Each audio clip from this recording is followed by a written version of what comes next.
Overwatch League betting and odds podcast talk show. We're so excited to be here for the first episode. My name is Connor Goopy Kanoopy Knutson, and I'm joined by Robert Haynes here, CEO and just aficionado, owner, dad of the Game Haus.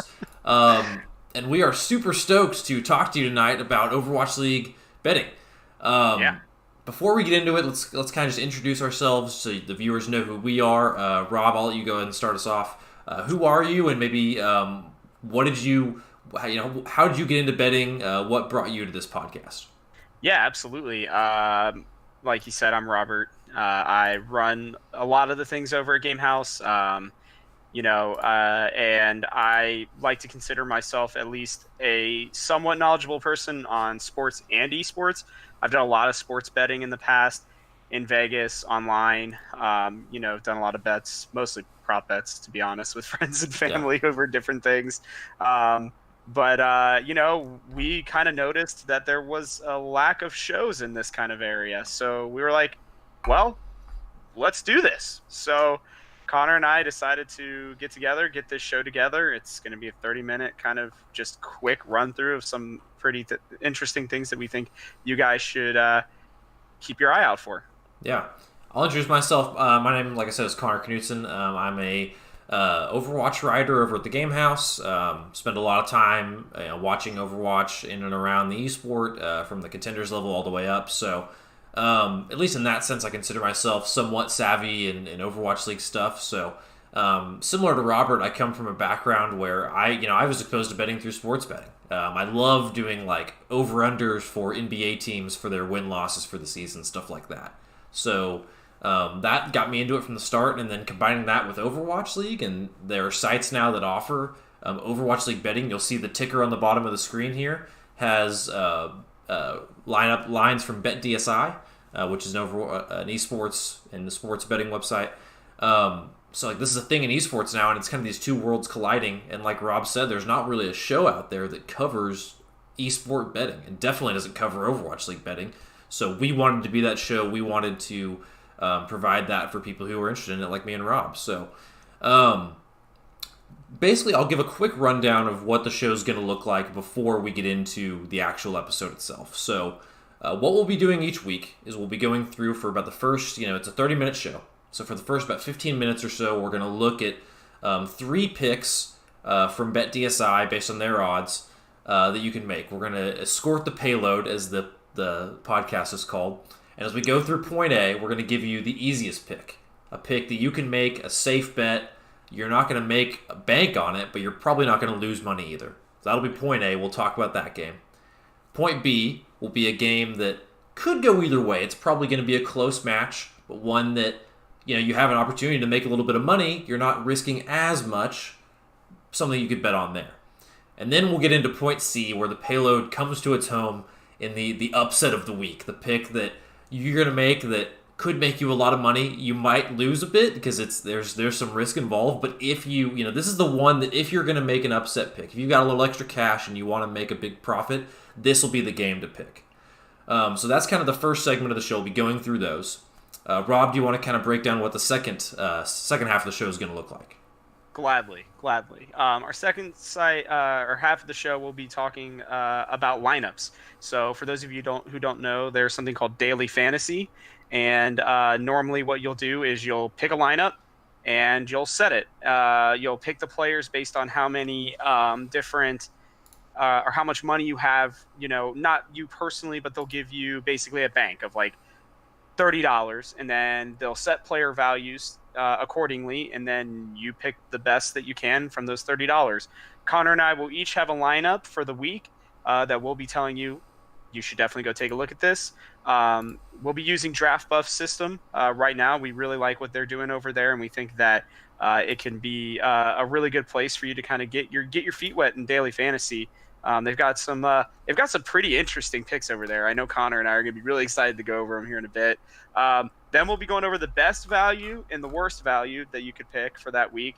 And then we'll end the show with prop bets, where Connor and I will make a little bet with each other on some interesting things we think could happen in the Overwatch League. We'll revisit those the next week after that, and yeah, we're just gonna have a blast doing it. As long as Overwatch League is on or Overwatch games in general are on, we'll be making some bets. So I don't know, Connor. I'm pumped. I'm I'm really I'm excited. I'm like I said, I'm absolutely stoked. This is something that we're kind of experimenting on because this is something we're new to as well.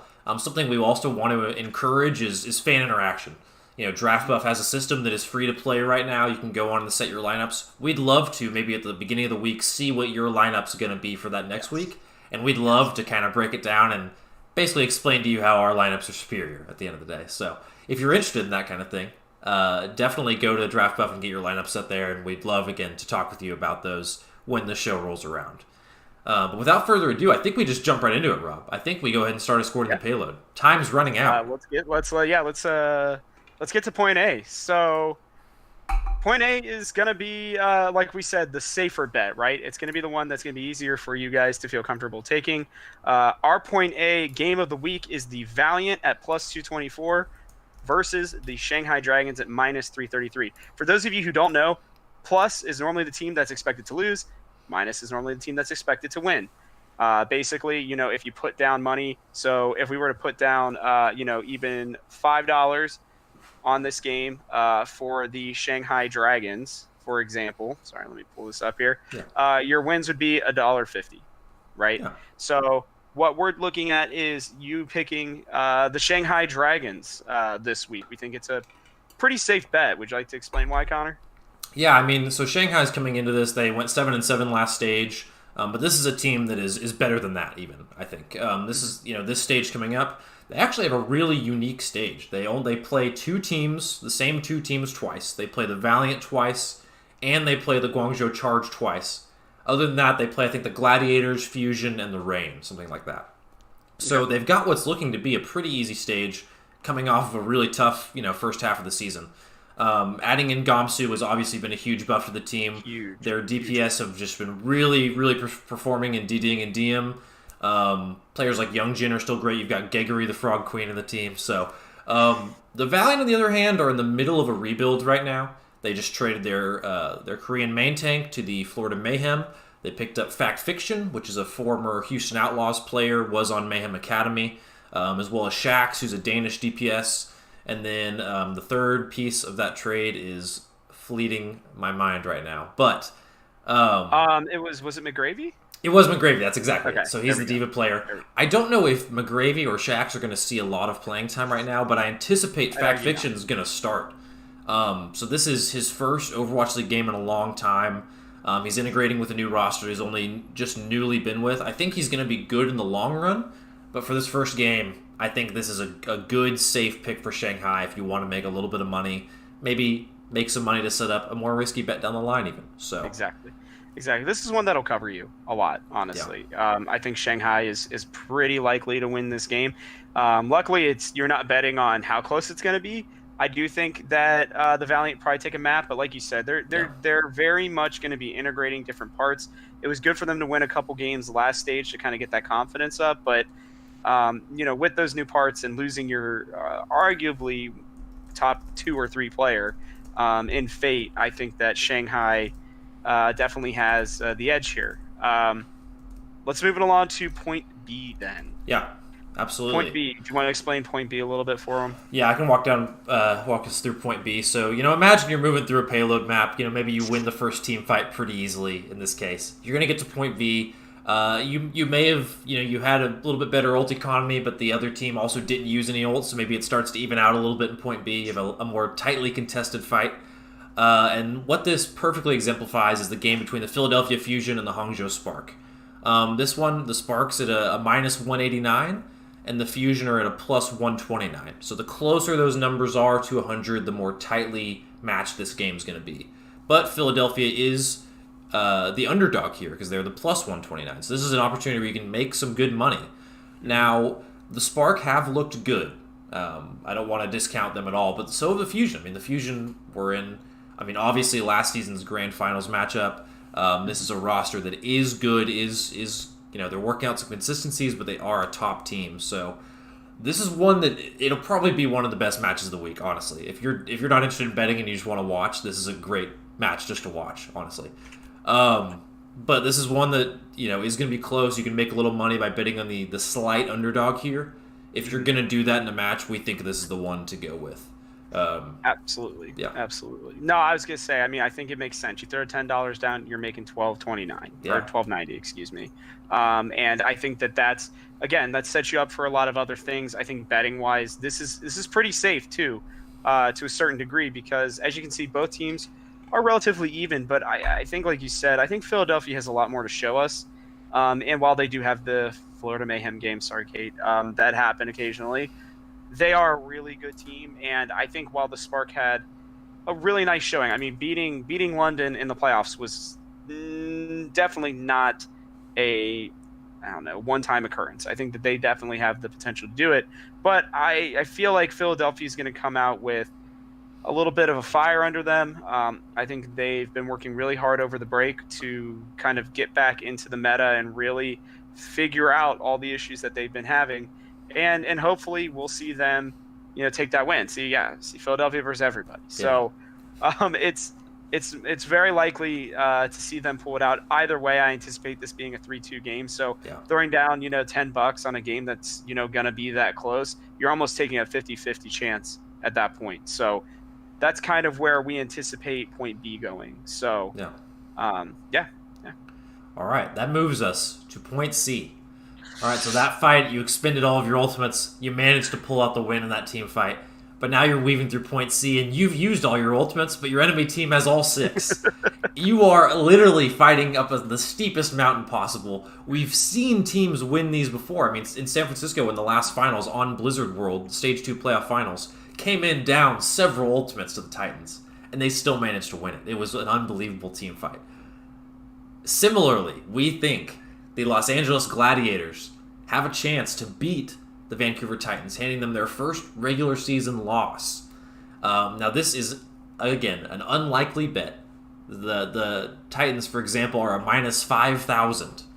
And that's pretty rough as far as odds go in any situation. But the Gladiators are plus 784. This is the 4th best team in the league. Maybe even arguably the 3rd best if New York has kind of been sliding lately. To put that good of a team at a plus 784 seems ridiculous. It's something you can't pass up. You really can't. So, for example, for those of you who don't know much about betting, at that minus 5,000 for Vancouver, if you were to throw $10 down and they win, which they probably will, you're going to make a total of 20 cents. 20 cents. 20 cents, okay? Big money. Now, if you bet on the Gladiators, on the other hand, you put $10 down, you're going to make $78. Yeah. All right? I mean, it's pretty nice. It definitely would be a good feeling. And if there's a team that's going to pull off some big upset that's not named Atlanta, I think, in the very – because they seem to do that. Yeah. In the very first week, I think the Gladiators might be the one to do it. I think we've seen that the Vancouver Titans are vulnerable. They're mortal. They can be beaten. Yeah. San Francisco Shock have shown it. I am guaranteeing you every team has been watching tape of that game over and over and over again. Where can we find the chinks in that armor? And when you're going to give us a plus 784 on one of the at least top 5 teams in the league. It's insulting. It's literally like, oh, hey, are you dumb? You're trash. Do you really not want to just throw some money down? I mean, there are games that involve Florida that don't have as good of odds as this. Yeah. I think almost all the games. Let me check here to make sure. There's one game where I think the favored team is a minus 10,000, and it's Vancouver in their other match, I think, against Atlanta maybe. No, it's the Excelsior. The Excelsior are minus 10,000. The only better odds on this right now are a plus 813 for the Reign over the Titans. Yeah. Which obviously won't happen. Oh my God, they're literally 30-point difference, people. A $3 difference, essentially, if you bet $10 on betting on the Reign or the Gladiators. That's insane. That is you have to be crazy. I mean, the Reign have beaten New York twice, But New York is not Vancouver. I mean, those are almost in two different tiers at this point. No shade on New York. But I put money down. I already did. I did it as soon honestly, as we were looking at it. If you've got $10, easy. Just don't go to Starbucks twice, and you can possibly make $70. This is such a good bet. If I were to pick like my favorite bet of these three that we've gone through, I'd pick this one. You're picking a great team. In the Gladiators, and you'd be making 7 times your money on it. And I will admit, so we do have, by the way, there is a preview show coming up a little bit later today that you should definitely make sure that you watch House preview show. I am the only person in the entire group that picked the Gladiators to win that game. I am that confident that it is a possibility. Yep. For our predictions to potentially ruin my record. What is going to be a just amazingly immaculate record. Yeah, if you think that Rob's going 16-0 this week, you guys better be ready. So if you're putting money down, again, we cannot tell you what to do with your money, but if you're betting, this is the one to bet on. Absolutely. So, I mean, like I said, there are certainly some other interesting bets this week as well. Definitely, you can go check those out on BetDSI. That's who we're using for this show currently. There are other sites that offer it as well. But, we're seeing in the chat right now, Mr. Dantes, hi, make me rich, please. This is how you do it. That's what we're here for. Is this match right here? What we're here for. Absolutely. So yeah, that's kind of the first bit. So, like we said, we mentioned that we are also going to be looking at Draft Buff's fantasy this week. Rob mentioned daily fantasy. So Draft Buff's system is you get $30, and you're able to go build a lineup completely flex. So every player is assigned the flex position, so you don't have to build a 2-2-2 lineup or anything like that.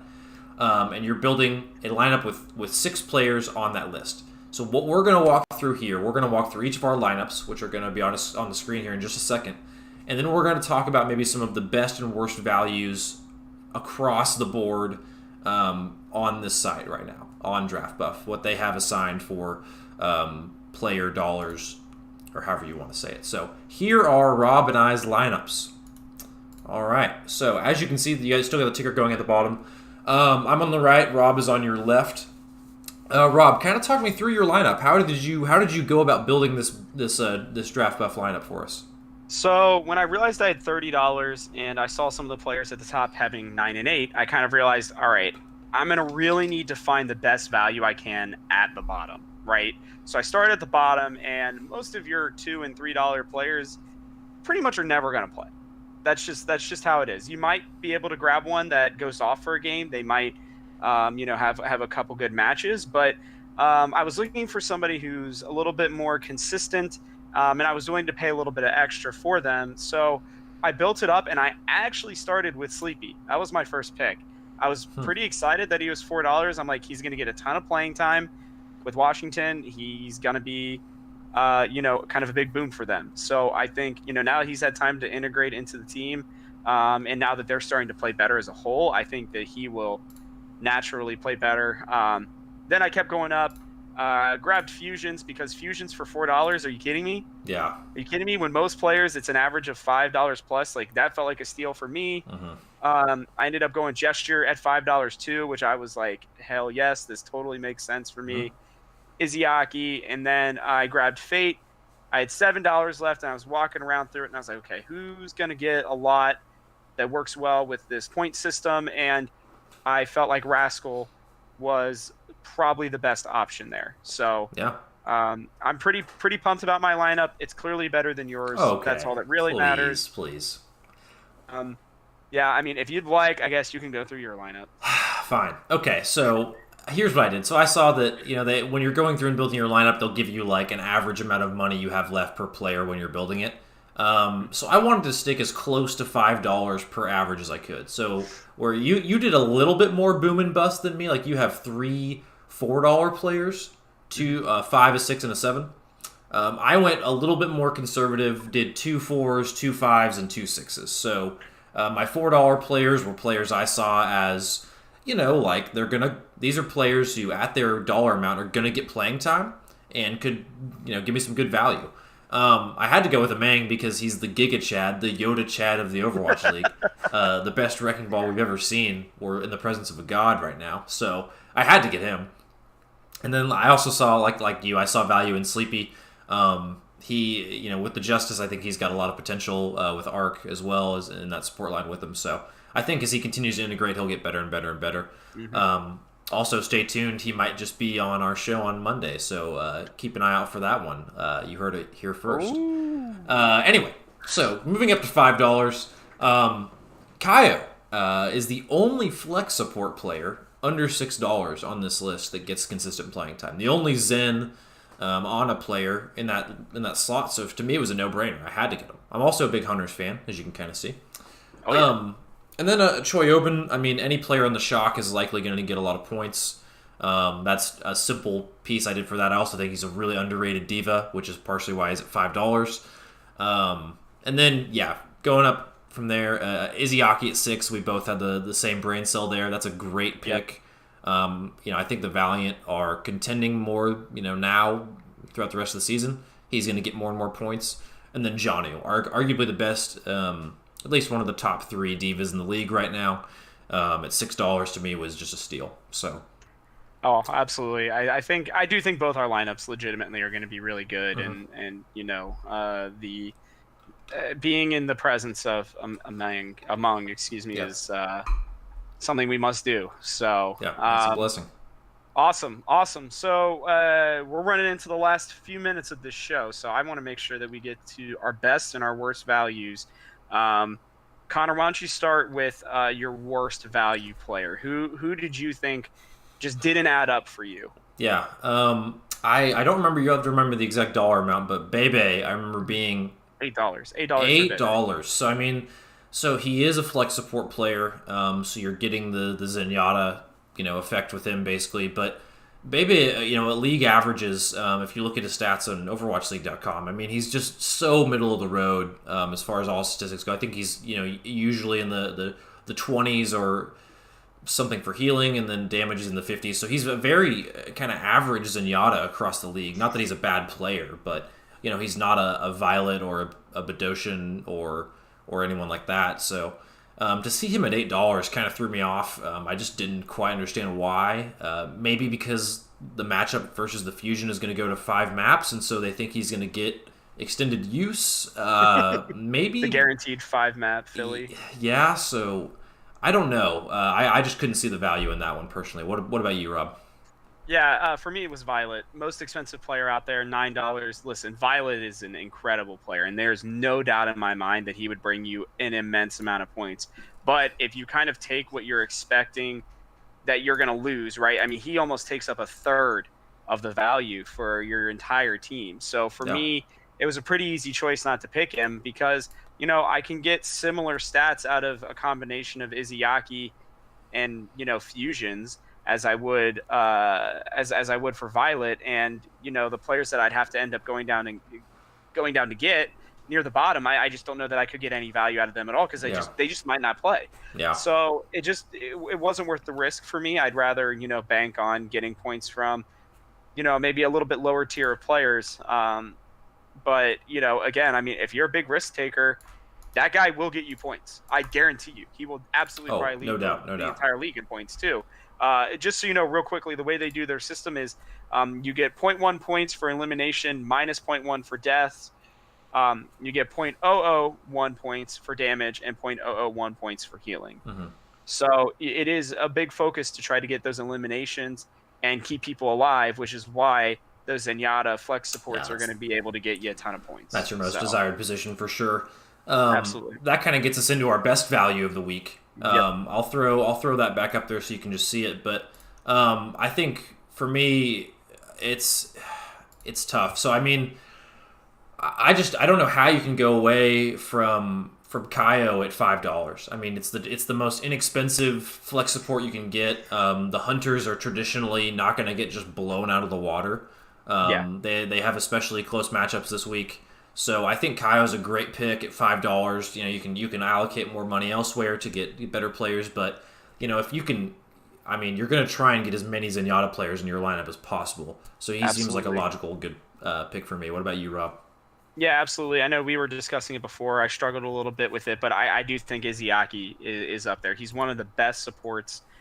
Zenyatta's in the game right now. We've seen him just go off We've seen him have a ton of points, and I think his team is going to get better. And I think this week, especially, that they will have a pretty good week. They're playing the Dragons and the Hunters. So I would have to think that, neither of those teams are going to blow them out, I don't believe. Maybe Shanghai does, but the game should be pretty close, and I think that he'll have a lot of chance to do a ton of damage, get those headshots, and really continue to be kind of the star on that team right now that they're, almost leaning on. Yeah. All right. Well, that kind of gets us, that's kind of like I said, we said we're going to go through Draft Buff. That's kind of what that part of the show is dedicated towards, is getting you guys on that website. We all got to beat our friends and get some bragging rights and get the best lineups possible. We want you guys to challenge us. If you want to throw your lineups on Twitter, great. Tag us at Escort_Payload. You can tag us, and we would love to see your lineups. Trash talk them a little bit, because absolutely, our lineups are. We'll post ours after this too. Absolutely. Yeah. By the way, we're definitely going to beat you. Oh, but no, we did not. Yeah, that is not for show. I am that confident in our lineups. They're very good. Mine will still be the best one. That one may be a little bit of a joke, but we'll find out. We'll see. Time will tell, Rob. Time will tell. Okay, so let's head into the last bit of the show. We got a couple more minutes left. We're going to dive into the prop bets here. Connor, what's it going to be? Okay, so the Atlanta Reign, well, I love this team. They have a tough week one. Maybe about the toughest week you could ask for in an Overwatch League schedule currently. They play right out of the gates, first game of the weekend, the San Francisco Shock, who had a perfect stage, a regular season stage in Stage 2, ended up winning in the Stage 2 playoff finals, all that good stuff, against the Titans, who's their second matchup of the week. So my prop bet to you, with the Reign's horrible lineup, even though they are kind of Kingslayers and they've slain New York twice, maybe they can do it again with these teams. To me, it's going to be a tough ask for both those. So my prop bet is that Atlanta will win at least one map this week. And combined in both games, do you think Atlanta will win one map? And that one for me is one that I will not take, because I think they win more than that. Oh. So I'm not going to take that one. Okay. Normally I'd be tempted, but I do think they win one in each game. So you'll take the over on that. And theoretically, I will take the over. On that one. I'm going to take the under. Really? 0. Oh. 4 O's, man. All right. Oh my God. Okay. Okay. We talked a little bit about this prop bet before. I did not expect that one. I honestly did not. Double 4 O's. I've been struggling with mine, but for me, I think in that Atlanta game, well, not that one specifically, but the Atlanta versus Titans game, I'm going to say that on at least 3 of the maps, Twilight will not die. Wow. On at least 3 of the theoretical 4 maps that will be. Yeah, he is like a crazy live lord on Flex Support. He does not die. He does not die. So, man, are you gonna take that one or not? I don't think I can take that, dude. I think Atlanta's bad, but I think Twilight will end up dying. I think they like to meme around a lot on their last maps, so I think they might do that, and he could die there. But man, maybe he sweeps him. Maybe he goes perfect. I don't know. I can't take it though. 3, I can't do not the entire game. I know. 3 of the 4 maps. I can't do it, Rob. I just can't. I'd love to ride or die on this one. Honestly, I love the bet, but I just can't do it. Okay, well, I mean, I think that that wraps us up. So, make sure you go out. You got a couple hours. Go place your bets. Yeah. Go get started in this. Take our advice. If we lose you money, it is not our fault. Yeah. Probably. Sure. Don't blame us anyway. Yeah. It might be our fault, but don't blame us. Come on. We're giving you the best suggestions we can. Yes. So absolutely. We're going to go with that. And, yeah, I don't know. Connor, take us out, man. Yeah. If you guys don't have anything else, tune in 30 minutes from now. We've got the Watch House preview show. Shy Guy and the gang are going to be there for that one. Definitely tune in to that. It's going to be right here on this Twitch channel. You can just kind of hang out for 30 minutes if you want. We don't care. Whatever you want to do. And that'll lead us right into the Watch Point pre-show. basically what we want to do here at the Game Haus is get you guys all the coverage you can get, all the coverage you can handle of Overwatch League before the Overwatch League action starts. So, if there's nothing else, from my house to yours, I am Connor Knutson. This is Robert Haynes. Happy betting. We'll see you next week.